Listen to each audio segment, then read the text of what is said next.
I was 6 years old, and my brother, who is older than me, and as young boys we would roughhouse, and he pushed me, and I fell down the stairs essentially, and whacked something, and this rash appeared where a bruise would normally appear, and my parents said, "Oh, that's odd. That's not normal." So that was kind of the big aha moment, and that led me to first my local pediatrician, then to our local hospital, and then to Mass General Hospital in Boston, where I was eventually treated. And so the kind of running joke in our family is that my brother always says, "Well, I saved your life because I pushed you down the stairs." It's kind of funny because the memories for me that are most distinct are things that now seem quite trivial. Like I didn't like getting my blood drawn because I was 6, right? I was in Mass General Hospital for treatment for multiple weeks. After that, there was a lot of at-home care where I was really immunosuppressed. So I was out of the hospital, but I wasn't really allowed to be out in the world.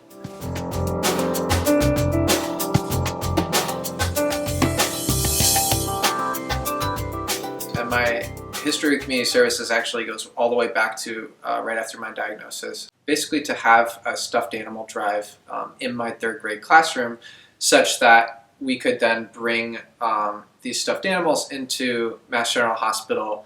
Again, this was all with the Beanie Baby craze. So we should bring all these Beanie Babies in so that the kids who are coming in for treatment around the holidays can have something to look forward to, because for me that was such an important part of what made my treatment more bearable as a 6-year-old. And then kind of grew over the next to the point where we were having a whole school-wide drive in my middle school and high school, and we would have probably a dozen of these big boxes that we would take in to the pediatric hematology and oncology clinic, which was where I was treated.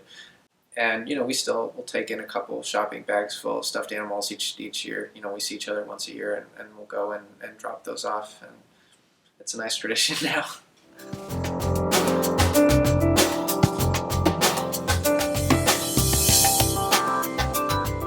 I felt very lucky and very grateful, for the treatment that I received, for the childhood that I received after that, and so I always kind of looked for ways that I could give back.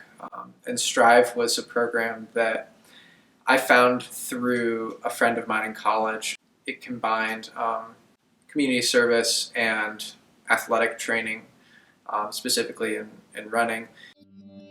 Running has been my passion for as long as I can remember.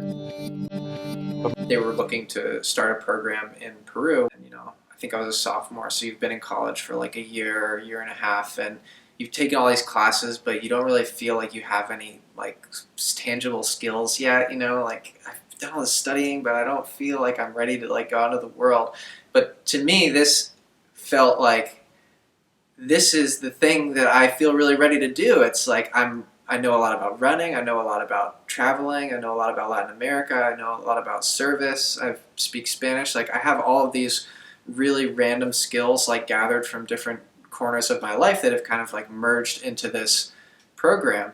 And so it felt like I was called to do this pretty much.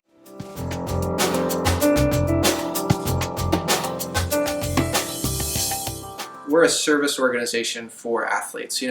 When a parent talks to me and they say, "Oh, my kid's a runner, will he like this program?" I always say, we're not a running camp. We're a service program for athletes. So for us, the service comes first. That's why we're here. That's why we're in these places. Those are the most important lessons I want to impart.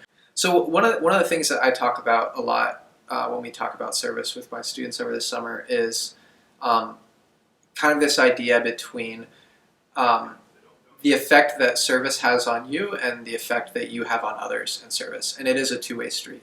It definitely is. Can volunteering be hard? Yeah, of course. Can it be even uncomfortable? Yeah, sure.